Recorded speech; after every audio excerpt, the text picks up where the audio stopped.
Funding for this PBS online presentation was provided by a grant from the General Dynamics Corporation and viewers like you. Thank you.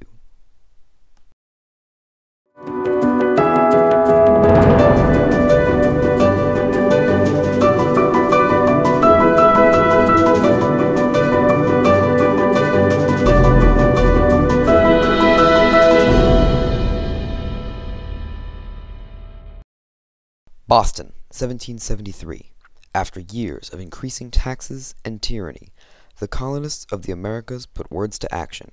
Dozens of men board ships carrying tea, of course disguised as Mohawk Indians, and throw the tea into Boston Harbor. Anyone who's been to England knows that the British love their tea.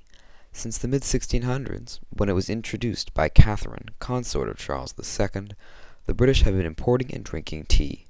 Even in an age of Starbucks when it seems the coffee is king, in England, tea is still number one. And it has been since the 18th century, when the British Empire included India a major source of tea. And all of that tea was imported by one company, the British East India Company, headquartered in England, which at one point controlled the entire business of tea import and export for England and the Americas. To explain why the large quantity of tea was destroyed, background is needed. After the French and Indian War, the British felt the colonists owed them money for protecting them throughout the war. By the time of the Tea Party, dozens of taxes had been enacted by the British.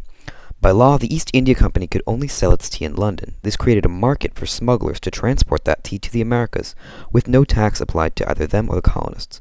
To combat this, the Tea Act was passed to allow the East India Company to import tea at no tax to them to combat this influx of cheap tea. By this point, the colonists were thoroughly fed up with the British and their taxes. Many colonists, such as these women, pledged to boycott the English tea altogether. Under the Tea Act, the company still couldn't sell directly. They implemented a system of consignees in each state. As the colonists learned of the Tea Act, they forced the consignees to resign or send ships full of tea back to England. And this worked in every single colony, except for Massachusetts. Governor Hutchinson decided to do something differently. Two of the Massachusetts consignees were his sons, and he convinced them to hold their ground. In November of 1773, the ship Dartmouth arrived in Boston, loaded with tea, and this is when events mentioned previously begin to occur. Whig leader Samuel Adams called a meeting in which a resolution was passed, urging the captain of the Dartmouth to return to England without paying the import tax and unloading the tea. He also sent men to make sure this didn't happen.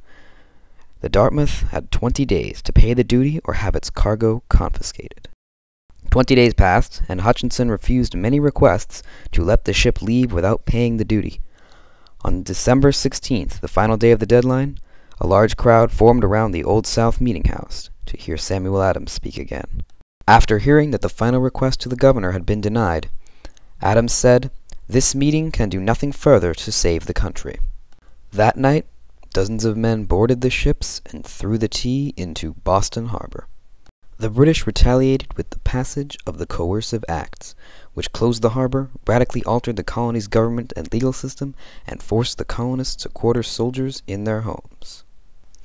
And as they say, the rest is history.